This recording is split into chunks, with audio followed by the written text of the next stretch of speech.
ত্রিপুরা রাজ্যে ত্রিস্তরীয় পঞ্চায়েত নির্বাচন যত এগিয়ে আসছে, রাজনৈতিক দলগুলি প্রচারে ব্যস্ত হয়ে পড়েছেন।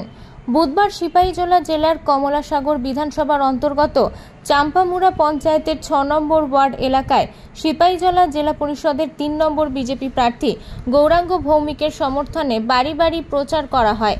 এই কর্মসূচিতে উপস্থিত ছিলেন বিজেপি বিধায়ক অন্তরা দেব সরকার, চিত্তরঞ্জন দেবনাথ প্রার্থী সহ অন্যান্য দলীয় কর্মীরা।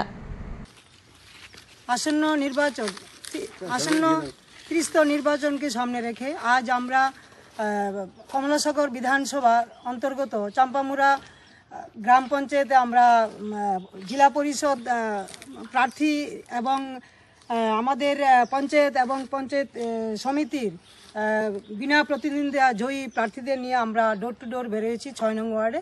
এবং আমাদের সাথে উপস্থিত আছেন 3 নং জেলা পরিষদ প্রার্থী শ্রদ্ধেয় গৌরাঙ্গ ভৌমিক দাদা, এবং আমাদের সাথে উপস্থিত আছেন আমাদের কমলাসাগর মণ্ডলের ভারপ্রাপ্ত মণ্ডল সভাপতি চিত্তরঞ্জন দেবনাথ মহোদয় এবং জয়ী পঞ্চায়েতের দুজন সদস্য। এবং আমরা আজ এই 6 নং ওয়ার্ডে প্রত্যেকটা বাড়ি বাড়ি আমাদের জেলা পরিষদের জন্য ভোট চাচ্ছি। এবং আমাদের যেই বর্তমান ত্রিপুরা থেকে শাহিনুর চৌধুরী রিপোর্ট, আনন্দ বার্তা।